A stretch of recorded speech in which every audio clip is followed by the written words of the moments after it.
Could का सीख चुके हैं। अब चलिए शुरू करते हैं कुड बी। अब कुड बी मतलब क्या होता है, तो देखिए कुड बी मतलब होता है हो सकता था। कुड बी हो सकता था। जैसे राम अध्यापक हो सकता था, राम अध्यापक हो सकता था। तो Ram could be a teacher. Krishna चोर हो सकता था, Krishna could be a thief. Krishna could be a thief. समझ में आ गया। अब चलिए शुरू करते हैं यहाँ से स्ट्रक्चर। तो पहला स्ट्रक्चर है यानी अफर्मेटिव। अफर्मेटिव का मतलब होता है साधारण वाक्य। अब साधारण वाक्य को कैसे ट्रांसलेट करेंगे, तो उसका है सबसे पहले subject could be object. Subject का मतलब होता है क्या, कर्ता। कुड बी ऑब्जेक्ट मतलब कर्म। जैसे रंजीत डॉक्टर हो सकता था, तो सब्जेक्ट क्या है, रंजीत, तो रंजीत हो गया। कुड बी, और फिर उसके बाद में ऑब्जेक्ट क्या है, डॉक्टर, तो ए डॉक्टर हो गया। अब निगेटिव यानी नकारात्मक वाक्य। अब नकारात्मक वाक्य को कैसे ट्रांसलेट करेंगे, तो देखिए इसका होगा सबसे पहले subject could not be object. ये जो स्ट्रक्चर है इसका मतलब सीरियल वाइज ये सब ऐड करेंगे, यानी इन सब का यूज करेंगे सीरियल वाइज।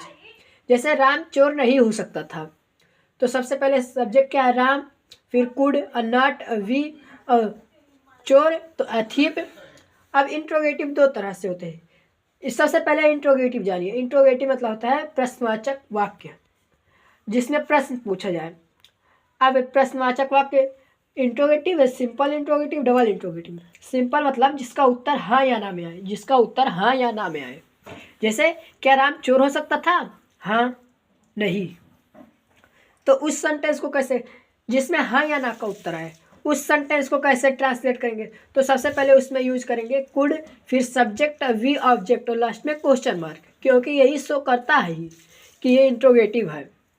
तो एग्जाम्पल है, क्या राम चोर हो सकता था, तो could Ram be a thief हो गया। अब डबल इंट्रोगेटिव यानी जिसका कारण बताया जाए, तो उसका होगा सिंपल है दोनों, केवल इसमें क्वेश्चन वर्ड ऐड कर देंगे। क्वेश्चन वर्ड का मतलब होता है प्रश्नवाचक शब्द। प्रश्नवाचक शब्द में क्या हो सकता है, तो हो सकता है क्यों, कैसे, व्हाई, मतलब क्यों, कैसे, कितने, ये सब प्रश्नवाचक शब्द होते हैं। उसके बाद में यूज करेंगे कुड, सब्जेक्ट वी ऑब्जेक्ट और लास्ट में क्वेश्चन मार्क। राम क्यों चोर हो सकता था, हाँ में बताएंगे या नहीं में बताएंगे, नहीं, कारण बता के बताएंगे। तो इसका होगा राम क्यों चोर हो सकता था, तो होगा सबसे पहले question word. Question word Y, क्यों है तो इसका मीनिंग होता है वाई।